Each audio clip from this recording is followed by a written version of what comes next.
नमस्कार साथियों, एक बार फिर से आप सभी का स्वागत है आपके YouTube चैनल इंग्लिश विद विकास झा में। आज के सेशन में हम 25 MCQs को देखेंगे जो कि आपके PYQs हैं, अर्थात ये सारे के सारे प्रीवियसली कंडक्टेड एग्जामिनेशन से लिए गए हैं।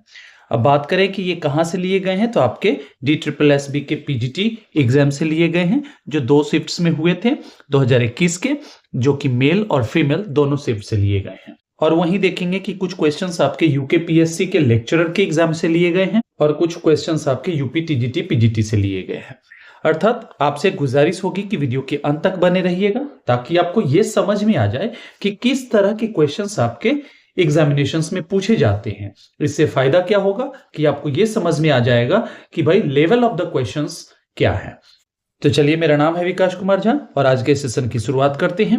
फर्स्ट क्वेश्चन है आपका, ये UKPSC लेक्चरर के मेंस में पूछा जा चुका है।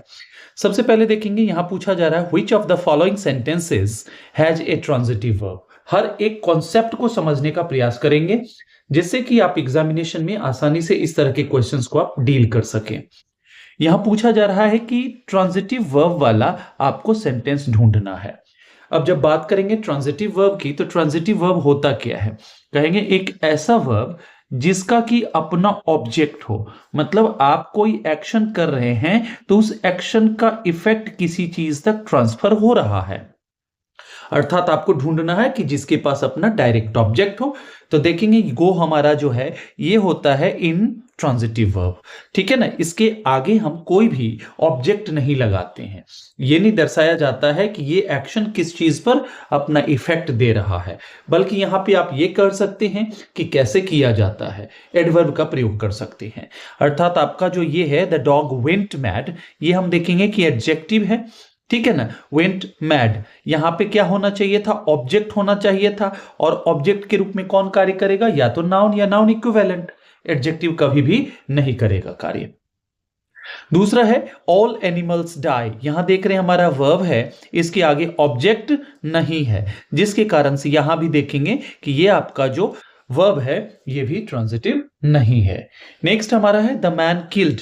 अब देखेंगे ये हमारा सब्जेक्ट है, ये हमारा वर्ब है जो कि एक्शन को रेफर कर रहा है, और इसको जब हम करते हैं तो इसका इफेक्ट किसी तक पहुंच रहा है। जब उस व्यक्ति ने मारा तो क्या चीज मारा? तो स्नेक, मतलब मारने का फल किस पे पड़ रहा है? स्नेक पे। अर्थात ये इसका ऑब्जेक्ट है, जिसके कारण से हम वर्ब किल्ड को क्या करेंगे? ट्रांजिटिव वर्ब कहेंगे। अर्थात ये आपका करेक्ट आंसर हो जाएगा। क्लियर है? चलिए नेक्स्ट की ओर बढ़ते हैं। यहां आपसे पूछा जा रहा है कि निम्नलिखित सेंटेंस में कौन सा हमारा रिफ्लेक्सिव प्रोनाउन वाला सेंटेंस है, ठीक है ना। अर्थात यहां क्या ढूंढना है आपको? जिसमें रिफ्लेक्सिव प्रोनाउन हो। जब बात हो रिफ्लेक्सिव प्रोनाउन की, तो रिफ्लेक्सिव प्रोनाउन करता क्या है? तो कोई आप एक्शन कर रहे हैं किसी वर्ब के द्वारा, तो ये दर्शाता है ये एक ऑब्जेक्ट के रूप में कार्य करता है और ये एक्शन के इफेक्ट को रिफ्लेक्ट करता है टुवर्ड्स दी डूअर, मतलब सब्जेक्ट की ओर, ठीक है ना। जो भी सब्जेक्ट है, जो सब्जेक्ट कार्य कर रहा है, उस कार्य का फल सब्जेक्ट पर ही वापस भेज रहा है। अर्थात हम क्या बोलते हैं? इसे रिफ्लेक्सिव प्रोनाउन। और रिफ्लेक्सिव प्रोनाउन को समझने का या ढूंढने का, आइडेंटिफाई करने का आसान तरीका है, ये किस चीज से अंत होते हैं? सिंगुलर के रूप में सेल्फ में और प्लूरल के रूप में सेल्व्स के रूप में। क्लियर है? अर्थात देखेंगे कि कहां दिख रहा है आपको, यहां नहीं है, यहां भी नहीं है, यहां है। अर्थात ये आपका करेक्ट आंसर हो जाएगा। क्लियर है? अब अगर बात करें यहां पे herself, she herself saw it, अगर आप नियम से चलें तो ये रिफ्लेक्सिव प्रोनाउन भी नहीं है। हालांकि आपके एग्जामिनेशन में पूछा गया है तो आपको यही आंसर के रूप में चुनना पड़ेगा, लेकिन मैं कहूं कि ये हमारा रिफ्लेक्सिव प्रोनाउन नहीं है, बल्कि हमारा ये इम्फेटिक प्रोनाउन के रूप में कार्य कर रहा है। तो थोड़ा देखेंगे, बहुत सारे एग्जामिनेशंस में इस तरह के क्वेश्चंस दे दिए जाते हैं जहां पे आप चैलेंज कर सकते हैं। ये हमारा रिफ्लेक्सिव नहीं है, बल्कि ये हमारा इम्फेटिक प्रोनाउन है। जोर दे रहा है कि उसने खुद से देखा। जब कभी भी हम रिफ्लेक्सिव प्रोनाउन के रूप में इसका प्रयोग करेंगे तो वो हमेशा वर्ब के डायरेक्ट ऑब्जेक्ट के रूप में कार्य करेगा। क्लियर है? चलिए नेक्स्ट की ओर बढ़ते हैं। कहता है in which of the following sentences the word water has been used as an adjective. So you have to find out the sentence where the word water has been used as an adjective. So you have to know the function of a particular word in a sentence. Clear है? अब देखेंगे यहां कहा जा रहा है water the plant. Water it is your the base form of verb, जब ये बेस फॉर्म ऑफ वर्ब है अर्थात ये इंपेरेटिव सेंटेंस है, और इंपेरेटिव सेंटेंस में क्या होता है, ये हमारा वर्ब का एक्शन करता है, अर्थात ये आपका कतई आंसर नहीं होगा। नेक्स्ट की बात करें, ब्रिंग सम वाटर, यहां बात की जा रही है वाटर लाने की, और यहां फिर देखेंगे कि हमारा इंपेरेटिव सेंटेंस, ये हमारा वर्ब हो गया। सम जो है यहां पे क्वांटिफायर के रूप में कार्य कर रहा है, यहां पे मात्रा बता रहा है, ठीक है ना, और वाटर यहां पे ऑब्जेक्ट के रूप में कार्य कर रहा है, और ऑब्जेक्ट क्या होता है, या तो नाउन होता है या नाउन इक्विवेलेंट होता है, जिस कारण से देखेंगे कि यहां पर भी वाटर आपका एक एडजेक्टिव के रूप में कार्य नहीं कर रहा है। वहीं देखेंगे फिश के बारे में बताया गया है, यहां पे fish is a water animal. अब देखेंगे यहां पे जो हमारा फ्रेज है वाटर एनिमल, इसमें एनिमल हमारा नाउन है, और ये नाउन कहां से है, कहां रहता है, तो ये वाटर में, अर्थात नाउन को क्वालिफाई कर रहा है आपका, ये एडजेक्टिव हो जाएगा, अर्थात आपका ऑप्शन नंबर सी जो है करेक्ट आंसर हो जाएगा। और फिर हम देखेंगे ऑलवेज ड्रिंक सेफ वाटर, ये फिर देखेंगे कि ऑब्जेक्ट के रूप में कार्य कर रहा है, ये हमारा नाउन है।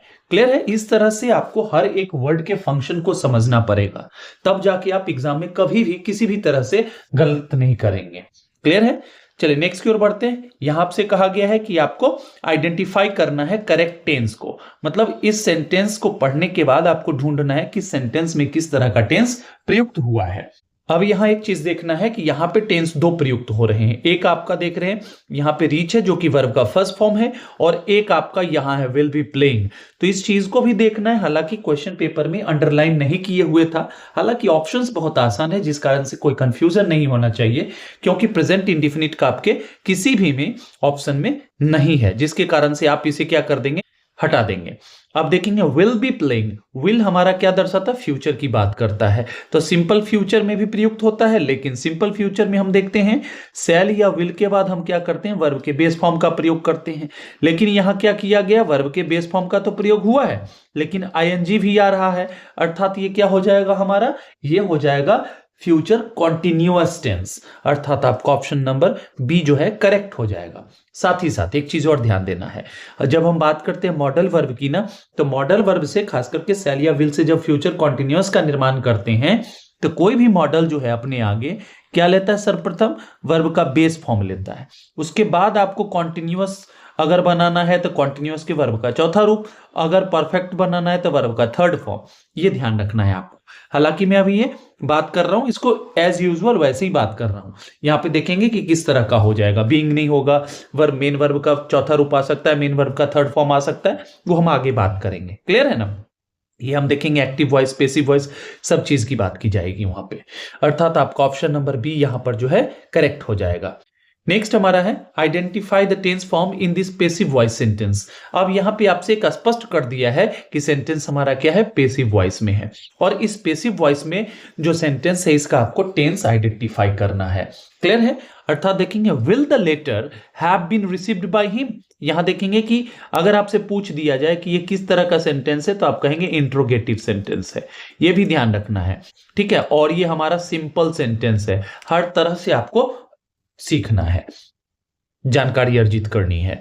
Will the letter have been, देखिए यहां पे शैल या विल के बाद हम हैव का प्रयोग करते हैं क्योंकि बेस फॉर्म है ये, ठीक है, उसके बाद हम देख रहे हैं वर्ब का थर्ड फॉर्म है, ठीक है ना, यहां भी देख रहे हैं थर्ड फॉर्म है, और पैसिव की क्या पहचान होती है, वर्ब बी प्लस वर्ब का थर्ड फॉर्म, बी जहां पर क्या है, is, am, are, was, were, be, been, being, इसमें से कोई भी आ सकता है अकॉर्डिंग टू द टेंस और the requirement of the subject.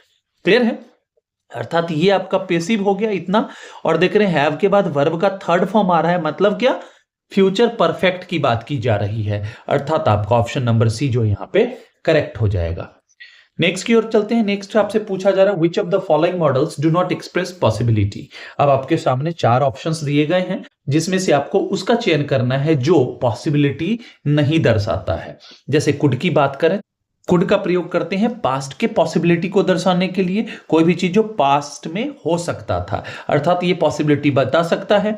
Might का प्रयोग करते हैं पॉसिबिलिटी बताने के लिए जब किसी भी चीज के होने की संभावना कम हो, और वहीं जब किसी चीज के होने की संभावना ज्यादा हो तो हम मे का प्रयोग करते हैं। और मस्ट का हम प्रयोग करते हैं कंपल्सन के लिए, ठीक है ना, जब कोई चीज कंपलसरी है उस चीज के लिए, ठीक है ना, या फिर बात करते हैं हम ऑब्लिगेशन के लिए, या फिर हम बात करते हैं कोई भी चीज जो आपका ड्यूटी है उस चीज को दर्शाने के लिए। अर्थात देखेंगे कि यहाँ पे जितने भी ऑप्शन है उसमें से सबसे आपका सुटेबल आंसर जो है मस्ट है, अर्थात ऑप्शन नंबर बी आपका करेक्ट आंसर हो गया।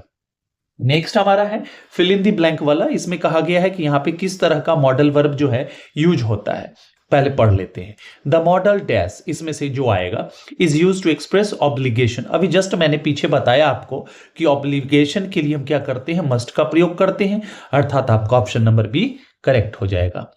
नेक्स्ट है select the most appropriate option. आपके सामने 4 ऑप्शन है, इनमें से आपको क्या करना है, इसको भरना है। पहले सेंटेंस पढ़ लेते हैं। My grand mother is 85। मेरी ग्रैंड मदर जो है ना वो 85 की है, ठीक है ना। But she dash still read and write without glasses. लेकिन अभी भी वो, इतने उम्र में भी वो बिना ग्लासेस का, मतलब चश्मा, स्पेक्टिकल्स याद रखना है आपको, स्पेक्टिकल्स। इस पे भी रूल है, अगर कोई चीज जो एक पेयर में हो, अगर एक पार्ट को आप हटा देते हैं तो दूसरा बेकार हो जाए, तो हमेशा प्लूरल फॉर्म में रहेगा। Glasses, spectacles, jeans, trousers, tongs, pincers, ये ध्यान रखना है, ठीक है। अब कहा जा रहा है यहां एबिलिटी की बात की जा रही है, ये आपका एक हिंट हो गया। अर्थात क्या करेंगे, एबिलिटी को दर्शाने के लिए हम क्या करते हैं, कैन का प्रयोग करते हैं, अर्थात आपका ऑप्शन नंबर सी जो है करेक्ट आंसर हो जाएगा। नेक्स्ट हमारा fill in the blank with appropriate option. You dash wear helmet while, यहां पे सॉरी 2 बार व्हाइल आ गया है। You dash wear helmet while riding a motorbike. कहता है कि यहां सजेशन दी जा रही है, एडवाइस किया जा रहा है, और एडवाइस के लिए हम क्या करते हैं, इन नॉर्मल कंडीशन हम क्या करते हैं, शुड का प्रयोग करते हैं, जो कि यहां पे करेक्ट आंसर हो जाएगा। यहीं पे अगर आपसे बात करता कंपल्सन की, जहां पे आपसे यह कहा जाता है कि किसी चीज को अवॉइड नहीं करना है, उस सेंस में आप क्या करते हैं, मस्ट का प्रयोग करते हैं, ठीक है ना। और मोरल ऑब्लिगेशन के सेंस में आप ऑट टू का प्रयोग करते हैं, जब कि एक मोरली सही है और अपने आप सेल्फ कंसाइंस से आप कोई चीज समझ पा रहे हैं या आपके अंदर से वो चीज जागृत हो रहा है, ठीक है ना। चलिए नेक्स्ट की ओर बढ़ते हैं। कहता है fill in the blank with appropriate option, ठीक है ना। यहां पे क्या करना है आपको, एक अप्रोप्रिएट ऑप्शन के साथ आपको भरना है। Dash I use your pen, permission मांग रहे हैं, और परमिशन भी जानते हैं 2 तरीके से होता है। क्या, एक तो होता है हमारा फॉर्मल, जब आप फॉर्मली किसी से परमिशन मांग रहे हैं तो उस सेंस में हम मे का प्रयोग करते हैं, ठीक है ना। तो यहां देख रहे हैं ऑप्शन में आपका है ही नहीं। और जब बात करते हैं हम इनफॉर्मल की, इनफॉर्मल या फिर कोई भी चीज जो फ्रेंडली रिक्वेस्ट हो, अगर एक दोस्त किसी दोस्त से मांग रहा है, इस सेंस में हम क्या करते हैं, वहां पे हम कैन का प्रयोग करते हैं, अर्थात आपका ऑप्शन नंबर बी जो है करेक्ट हो जाएगा। क्लियर है। चलिए नेक्स्ट की ओर बढ़ते हैं।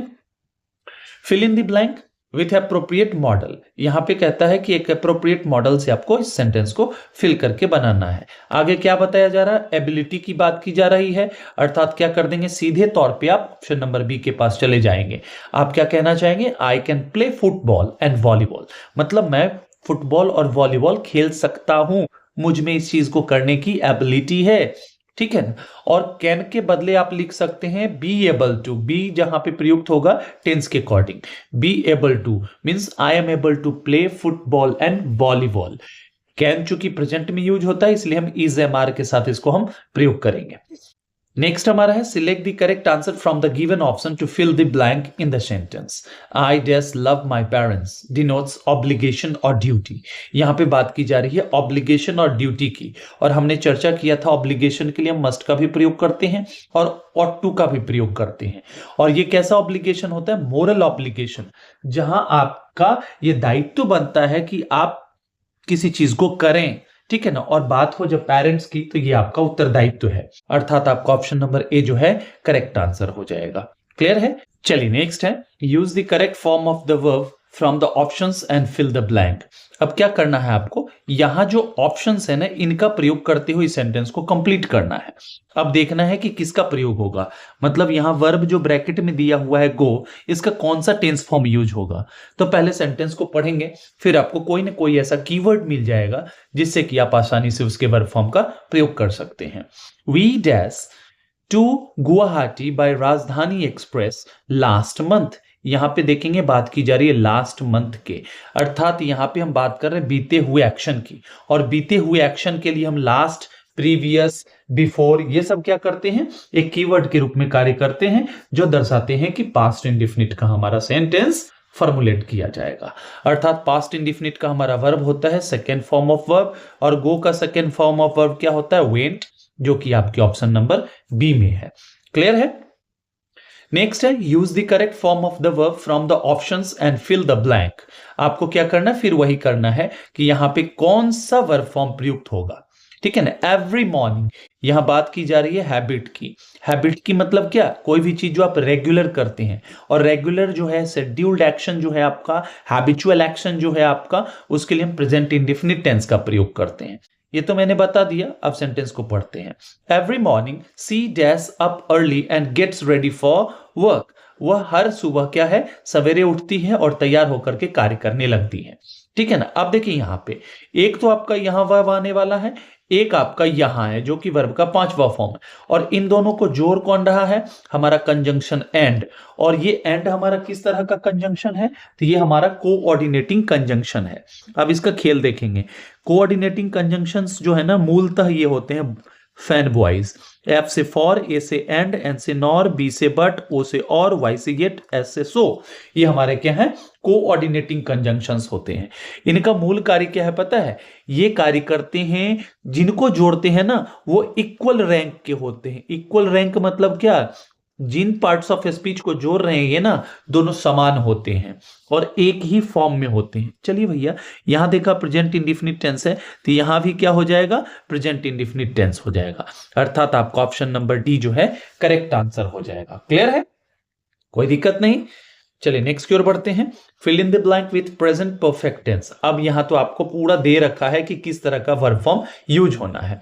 यहां पे आपको टेंस का यूज करना है प्रेजेंट परफेक्ट टेंस, और प्रेजेंट परफेक्ट टेंस का क्या होता है फॉर्मूला, ये होता है हैज या हैव, दोनों में से कोई जो भी सब्जेक्ट को रुचता हो। उसके बाद देखेंगे वर्ब का थर्ड फॉर्म। क्लियर है।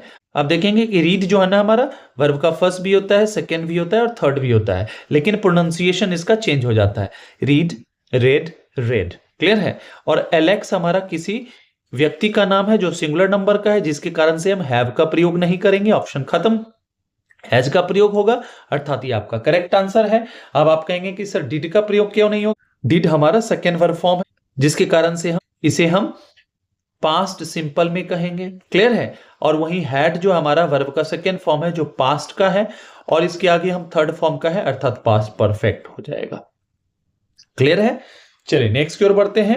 नेक्स्ट हमारा which form of the tense is used to describe things that are happening right now. अब कहता है कि यहां पे आपको बताना है कि आखिर वो कौन सा टेंस होता है जो ऐसे एक्शन की बात करता है जो इस समय घटित हो रहा है। ठीक है ना। अब देखिए, इस समय घटित हो रहा है, at the time of speaking, right now.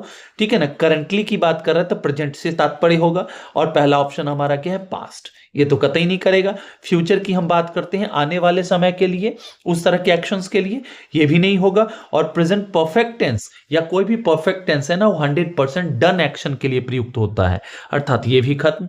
अर्थात हम क्या करेंगे, प्रेजेंट टेंस। अब इसमें अगर आपसे ये पूछ लिया जाए कि प्रेजेंट टेंस में कौन सा जो इस समय घटना घटित हो रही है या चल रही है, उसके लिए हम क्या करते हैं, प्रेजेंट कॉन्टिन्यूअस टेंस का प्रयोग करते हैं। अर्थात हमारा क्या हो जाएगा, option number B correct answer हो जाएगा। नेक्स्ट हमारा है fill in the blank with most appropriate option. Pluperfect is usually dash tense in the English. बहुत ही प्यारा क्वेश्चन है, शायद आप इससे रूबरू हो या ना हो, कोई बात नहीं है, मैं आपको बता दे रहा हूं। जब बात हो प्लूप परफेक्ट की, तो प्लूप परफेक्ट क्या होता है, इसे हम बोलते हैं पास्ट परफेक्ट। अब हम देखेंगे कि इसे हम प्लूप परफेक्ट क्यों कहते हैं। पास्ट परफेक्ट का जब हम प्रयोग करते हैं, जब पास्ट के दो एक्शंस के बीच में हम लाइन ड्रॉ करते हैं कि एक की कंप्लीशन, मतलब दूसरी जो घटना है, इसका हम प्रयोग करते हैं जब दूसरी घटना जो है, जो होने वाली है, उससे पहले वाला जो है ना 100% डन है। इस रेस्पेक्ट में हम प्लूप परफेक्ट बोलते हैं। मतलब दो एक्शंस जो पास्ट के हैं उनके बीच में जो कंपेयर किया जाता है कि पहला वाला एक्शन बताया जाता है 100% डन है, जबकि दूसरा घटित हो। ठीक है ना। उस सेंस में हम प्लूप परफेक्ट का प्रयोग करते हैं पास्ट परफेक्ट के सेंस में, अर्थात आपका ऑप्शन नंबर बी जो है करेक्ट आंसर हो जाएगा। इसलिए मैं आपसे कहता हूं कि पीवाईक्यू जरूर कीजिए, इसलिए मैं आपसे कहता हूं कि पीवाईक्यू जरूर कीजिए, क्योंकि पीवाईक्यू से आपको यह समझ में आता है कि किस तरह के क्वेश्चंस पूछे जा रहे हैं, एग्जामिनर आपसे क्या चाहता है, कैसी तैयारी करवाना चाहता है। ठीक है ना, चलेंगे नेक्स्ट की ओर। नेक्स्ट हमारा select the most appropriate option. यहां पे आपको फिर टेंस से पूछा गया है कि the past continuous tense is also known as. हम पास्ट कॉन्टिन्यूअस टेंस को और किस नाम से जानते हैं? सिंपल पास्ट नहीं, सिंपल और कॉन्टिन्यूअस अलग अलग होते हैं। अब देखेंगे हमारा ये नहीं होगा। दूसरा हमारा है past perfect tense. Past perfect, perfect और कॉन्टिन्यूअस अलग अलग होते हैं। इसको मैं ऐसे समझाता हूं, एक होता है आपका सिंपल टेंस, एक होता है आपका कॉन्टिन्यूअस टेंस, ठीक है, एक आपका होता है परफेक्ट टेंस, और एक होता है कॉन्टिन्यूअस और परफेक्ट को जोड़ करके परफेक्ट कॉन्टिन्यूअस टेंस। ठीक है ना, मैं आपके सामने एक सेशन लाऊंगा जहां पे मैं आपको बताऊंगा कि टेंस को कैसे आइडेंटिफाई करना है। मतलब आप केमिस्ट्री में पढ़ते होंगे ना नोमेनक्लेचर, उस तरह से मैं टेंसोक्लेचर पढ़ा दूंगा आपको। ऐसा कुछ भी टॉपिक है नहीं, मैंने बनाया है आपको। ठीक है ना, अब देखेंगे कि कॉन्टिन्यूअस है मतलब वर्ब का चौथा रूप आएगा, और क्या बोलते हैं कि वो कॉन्टिन्यू है मतलब खत्म नहीं हुआ है, मतलब दैट इज इन प्रोग्रेस। इसलिए हम क्या करेंगे, ऑप्शन नंबर हम पास्ट कॉन्टिन्यूअस की जगह पे पास्ट प्रोग्रेसिव का प्रयोग करेंगे। अब कॉन्टिन्यूअस के लिए एक होता है हमारा प्रोग्रेसिव, इसी का दूसरा नाम है, इसी का तीसरा नाम है आपका इम्परफेक्ट, सॉरी इम्परफेक्ट। ये ध्यान रखना है आपको। अगर टेंस के क्वेश्चंस कर रहे हैं ना तो आपके सारे जो है ना डाउट्स क्लियर हो जाएंगे, और मैं आपसे वादा करता हूं कि इस सेशन के बाद टेंस के बहुत सारे डाउट्स आपके क्लियर हो जाएंगे। क्लियर है, चलिए नेक्स्ट की ओर बढ़ते हैं। Which form of the tense is used in the sentence. अब आपसे कहा जा रहा है कि किस तरह का टेंस यहां यूज किया गया है। वैसे छात्र जो इसको देख रहे हैं, जो एनवीएस की तैयारी कर रहे हैं, केवीएस की तैयारी कर रहे हैं, जिनका की टीयर 2 का एग्जाम होना है, ये दिमाग में बिठा लीजिए कि इस तरह के क्वेश्चंस आपके वहां आते हैं। अगर ऐसा नहीं लग रहा है आपको तो आप जाकर के पीवाईक्यू देख सकते हैं, क्योंकि भर भर के क्वेश्चंस आने वाले हैं। आपको पता होगा ईएमआरएस में भी इसी तरह का क्वेश्चन पूछा जाता है, तो एकदम आंख बंद करके तैयारी शुरू कर दीजिए और पीवाईक्यू तो जरूर देखिए, और जो नहीं समझ में आए जरूर कमेंट कीजिएगा ताकि मैं आपके उस क्वेश्चंस को अगले सेशन में डील कर सकूं। चलिए, आपसे पूछा जा रहा है कि यहां किस तरह का टेंस प्रयुक्त हुआ है, तो देखेंगे यहां पे हमारा कीवर्ड है लास्ट नाइट, जो कि बात करता है बीते हुए समय की, और ये कीवर्ड है किसका, पास्ट इंडेफिनिट का। तो आगे देखेंगे क्या हो जाएगा, यहां पे होगा हमारा V1 नहीं V2 हो जाएगा। ध्यान रखेंगे, ये कंफ्यूजिंग है क्योंकि इसका हमने आपको पीछे बताया था ना, V1 V2 और V3 तीनों समान होते हैं, लेकिन इसका प्रोनाउंसिएशन जो है ना सेकेंड और थर्ड वाले का जो रेड लिखते हैं इस तरह से हो जाता है। क्लियर है, तो लास्ट नाइट ये स्थापित कर रहा है कि ये वर्ब का सेकेंड फॉर्म है। अगर ये ना होता तब आप V1 और V2 में फंस सकते थे, लेकिन एग्जामिनर कभी भी इस तरह से आपको गुमराह नहीं करता, कोई ना कोई ऐसा कीवर्ड दे देता है जिससे कि आपको सहूलियत होती है। ठीक है ना, अर्थात हो जाएगा सिंपल पास्ट टेंस या पास्ट इंडेफिनिट टेंस, दूसरा नाम है इसका। नेक्स्ट हमारा है the word few used in the sentence. यहां आपसे पूछा गया है कि फ्यू जो है ना किस रूप में प्रयुक्त हुआ है। ये नाउन है, प्रोनाउन है, हालांकि ये दे रखा है डिटर्मिनर है, ठीक है ना। तो डिटर्मिनर में कैसा है, आर्टिकल के रूप में है, पॉजेसिव के रूप में, क्वांटिफायर के रूप में, या इंट्रोगेटिव के रूप में। तो सबसे पहले सेंटेंस को पढ़ना पड़ेगा, क्योंकि पार्ट्स ऑफ स्पीच का तो सिंपल सा डिफिनेशन है ना कि भैया जो भी हमारे वर्ड हैं वो सेंटेंस में क्या कार्य कर रहे हैं उस पर निर्धारित होता है कि वो कौन सा पार्ट ऑफ स्पीच है। क्लियर है। अब पूछ रहे आर्टिकल, तो आर्टिकल तो आंख मूंद करके हटा दीजिए। क्यों? क्योंकि इसके अंतर्गत हम पढ़ते हैं ए एन और द को, ठीक है ना। तो ये तो है नहीं, तो खत्म हो गया आपका। पॉजेसिव में आप बताते हैं किसी भी चीज के संबंध की बात करते हैं, उस पर किसका अधिकार है उस चीज की बात करते हैं। तो यहां पे आई हैव फ्यू फ्रेंड्स, मेरे कुछ दोस्त हैं, ठीक है ना, लेकिन यहां पे संबंध नहीं दिखाया जा रहा है, ठीक है ना। जहां पे हम पढ़ते हैं प्रोनाउन के रूप में माइन पढ़ते हैं और माई का प्रयोग करते हैं पॉजेसिव एडजेक्टिव के रूप में, और जब बात हो डिटर्मिनर की तो एडजेक्टिव इसके अंतर्गत आते हैं। माई हो गया, आवर हो गया, योर हो गया, ठीक है ना, हिज हो गया, ये सब आपके आ जाते हैं पॉजेसिव एडजेक्टिव के रूप में जो डिटर्मिनर के रूप में कार्य करते हैं। वहीं क्वांटिफायर का कार्य होता है, ये मात्रा की बात करता है, ये संख्या की बात करता है, और फ्यू जो है ये संख्या की बात करता है, अर्थात ये आपका करेक्ट आंसर हो जाएगा। साथ ही साथ एक चीज और समझ लें, फ्यू हमारा क्या है, इसका टोन जो है ना निगेटिव है, मतलब ये ऐसे संख्या की बात करता है जो नगण्य है, न के बराबर है। अर्थात इसके लिए आप यूज कर सकते हैं क्या, नॉट मेनी। मतलब मेनी हमारा क्या होता है, ये पॉजिटिव सेंस में यूज होता है, और वहीं फ्यू जो हमारा है निगेटिव सेंस में यूज होता है। वहीं आपको बताना है कि ए फ्यू का टोन क्या है, निगेटिव है पॉजिटिव है, और द फ्यू का निगेटिव है या पॉजिटिव है, इस चीज के बारे में आपको बताना है। क्लियर है? चलिए नेक्स्ट की ओर बढ़ते हैं। Choose the correct tense to complete the sentence. फिर वही है, टेंस का प्रयोग करना है ताकि ये हमारा सेंटेंस सही हो जाए। सबसे पहले देखेंगे कि सब्जेक्ट हमारा कंपाउंड सब्जेक्ट है, जहां पे हम दो सब्जेक्ट्स के बारे में बात कर रहे हैं। क्लियर है ना? और ये दोनों एक दूसरे से अलग हैं, भिन्न हैं, जिसके कारण से हमारा सब्जेक्ट प्लूरल हो गया। और जैसे ही सब्जेक्ट हमारा प्लूरल हो गया तो वर्ब भी प्लूरल आएगा, हैज हमारा सिंगुलर होता है। वहीं पे देखेंगे हमारा आगे जो वर्ब का फॉर्म है ये हमारा क्या है, सेकेंड है या थर्ड है, आपको ये बताना है कमेंट में। वैसे मैं ही बता दूं, चलिए आपको बता देता हूं। देखिए वर्ब का सेकेंड और थर्ड में आपको आसानी से मैं बता देता हूं। अगर इसके पहले कोई हेल्पिंग वर्ब आ रहा है तो ये हमेशा थर्ड फॉर्म होगा, अगर नहीं आ रहा है तो हमेशा वर्ब का सेकेंड फॉर्म होगा। क्लियर है ना? देखेंगे कुड जो है ये अपने आगे V1 लेता है तो ये ऑप्शन खत्म।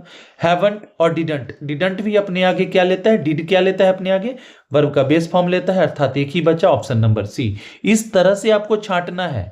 अगर एक बार ये तरीका अगर आप सीख गए ना तो कोई भी एग्जाम हो आप उसमें अच्छे से अटेम्प्ट करेंगे, गलती होने के चांसेस आपके खत्म हो जाएंगे।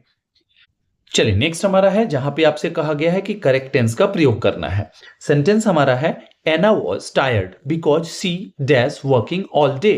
यहां कहा गया है कि एना थकी हुई थी, मतलब थक गई थी। क्यों थकी, तो वो पूरे दिन कार्य कर रही थी। ये हमारा है। सबसे पहले देखेंगे यहां पे आपका वॉज का प्रयोग किया गया है जो कि पास्ट टेंस में फॉर्मुलेट होता है। क्लियर है ना? अर्थात यहां भी देखेंगे कि क्या पास्ट में होगा, क्योंकि जब वो थकी तो काम तो उससे पहले शुरू की थी ना, और आईएनजी है मतलब कि काम जारी है। अर्थात क्या है, इसमें कभी भी हम देखेंगे कि प्रेजेंट का प्रयोग नहीं किया जाएगा। हैव का तो वैसे भी हम नहीं कर सकते क्योंकि सी जो है अपने साथ हैज लेता है। दो ऑप्शंस आपके ऐसे एलिमिनेट हो गए। अब देखेंगे कि वॉज का प्रयोग यदि करते हैं तो वॉज का मतलब हो जाएगा वॉज वर्किंग ऑल डे, वह पूरे दिन काम कर रही थी। मतलब हम बात करते हैं कि काम कर रही थी, ठीक है ना, और शुरू पहले से कार्य था, ठीक है ना, और वो उसके बाद थक गई तो हमें क्या आवश्यकता होगी, यहां पे had been working all day, मतलब पूरे दिन जो है ना काम कर रही थी। अर्थात ये आपका करेक्ट आंसर हो जाएगा। क्लियर है? चलिए नेक्स्ट की ओर बढ़ते हैं। Choose the correct tense to complete the sentence. Dash the train left when you reach the station. अब कहा जा रहा है यहां पे किस तरह का वर्ब फॉर्म प्रयुक्त होगा। अब देखेंगे यहां पे when you reach the station, यहां पे बात की जा रही है सेकेंड वर्ब फॉर्म की। और जब पास्ट के दो एक्शंस हो, ठीक है ना, जिसमें यह बताया जा रहा हो कि पहले कि 100% डन होने के बाद दूसरा घटित हो रहा है, या यूं कहें कि दूसरा घटित होता उससे पहले पहला वाला 100% डन हो गया है, तो पहले जो कंप्लीट हो गया 100% उसके लिए हम प्रयोग करते हैं पास्ट परफेक्ट, और बाद वाला हमारा जो होने वाला है एक्शन उसके लिए हम पास्ट सिंपल या पास्ट इंडिफिनिट। तो यहां देख रहे हैं पास्ट सिंपल है हमारा, अर्थात यहां पे क्या आ जाएगा, हैड। क्लियर है? अर्थात आपका ऑप्शन नंबर सी जो है करेक्ट आंसर हो जाएगा। ठीक है ना? चलिए नेक्स्ट की ओर बढ़ते हैं। यहां पूछा गया आपसे in the expression teaching is a science the underline word is. यहां आपसे पूछा गया है कि टीचिंग का क्या पार्ट ऑफ स्पीच है। ये वर्बल नाउन है, एब्स्ट्रैक्ट नाउन है, कॉन्क्रीट नाउन है, नन ऑफ द एबव है। तो यहां देखेंगे कि ये हमारा नाउन है चूंकि सब्जेक्ट के रूप में कार्य कर रहा है, और देखेंगे जब हमारा वर्ब का चौथा रूप एक नाउन की तरह फंक्शन करता है तो इसे हम बोलते हैं वर्बल नाउन। ठीक है ना? वर्बल नाउन इसलिए बोला जाता है चूंकि ये वर्ब से उत्पन्न हुआ है, इसलिए वर्बल नाउन। और इसका दूसरा नाम क्या होता है हमारा, जेरंड। ये भी ध्यान रखना है, आपसे पूछा जा सकता है, ऑप्शन में दिया जा सकता है कि ये जेरंड है, इन्फिनिटिव है, पार्टिसिपल है, क्या है। ठीक है ना? अर्थात देखेंगे कि ये नाउन के रूप में फंक्शन कर रहा है वर्ब के ठीक पहले, अर्थात सब्जेक्ट के रूप में, जिसके कारण से हम क्या कहेंगे कि ये हमारा एक वर्बल नाउन है। क्लियर है? चलिए आज के सेशन के लास्ट क्वेश्चन को देखते हैं। यहां आपसे बोला गया है कि किस पेयर का यूज करते हुए आप इसे कंप्लीट करेंगे, जहां पे आपको चुनाव करना है आर्टिकल्स का। कहा गया add dash vowel after dash last consonant. अब देखेंगे आपसे बड़ा खेल लिया है, कैसे? तो वॉवेल बोल करके, ये नहीं कि वॉवेल के पहले हम एन का प्रयोग करते हैं, ये नहीं, वो तो जब वॉवेल लेटर होगा ना, वॉवेल लिखा हुआ वर्ड नहीं, ठीक है ना, क्योंकि इसका इनिशियल साउंड जो है ना हमारा क्या है, एक कॉन्सोनेंट है, और हम पहली बार बात कर रहे हैं तो यहाँ पे ए का प्रयोग किया जाएगा, और यहाँ पे क्या हो जाएगा हमारा, द हो जाएगा। क्यों? क्योंकि ये लास्ट जो है ना, ये हमारा हो जाता है ऑर्डिनल एडजेक्टिव, और ऑर्डिनल एडजेक्टिव किसी चीज को स्पेसिफिक बना देता है। क्योंकि आप बात कर रहे हैं लास्ट कॉन्सोनेंट की, तो लास्ट कॉन्सोनेंट क्या हो जाएगा, जेड हो जाएगा हमारा। तो मतलब ये स्पेसिफिक हो गया ना, और कोई चीज जो स्पेसिफिक है या आप उसे स्पेसिफिक बना रहे हैं तो उसके पहले हम द लगाते हैं। अब आपको देखना है कि ए और द किस में है, तो ए और द हमारा ऑप्शन नंबर डी में है, जो कि आपका करेक्ट आंसर हो जाएगा। क्लियर है? आई होप कि आपको सेशन बहुत ही मजेदार लगा होगा। अगर लगा है तो जरूर लाइक शेयर सब्सक्राइब कीजिए और बताइए कि क्या इस सीरीज को कंटिन्यू करना चाहिए। अगर आपका रिस्पॉन्स अच्छा मिला तो हम इस चीज को बहुत अच्छे से और करेंगे, ताकि आपके प्रिपरेशन में और चार चांद लग सके। चलिए, till the time we meet next, happy learning and keep evolving. Thank you so much.